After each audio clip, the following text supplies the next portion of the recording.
The biggest question I'm receiving from clients right now on the $3,000 BORROWSMART Access program is, how can I use the $3,000? Well, there's three ways that I know that you could use this. One would be simply take the money and run, just reduces your bottom line figure. Two would be a 1-0 buy down, which is a great way to look at this. Or three, just simply using the $3,000 to buy down your interest rate. Let me run a scenario for you really quick so you can see the three different options on paper. Okay, the scenario we're using today is a purchase price of $310,000.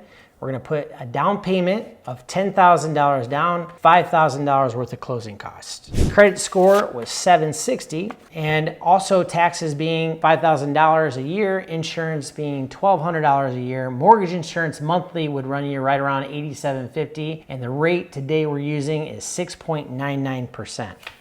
If you decided to take the money, Borrow Access would give you $3,000. That would give you $12,000 to come to closing with, and monthly payment would be at the 6.99% would be $25.97.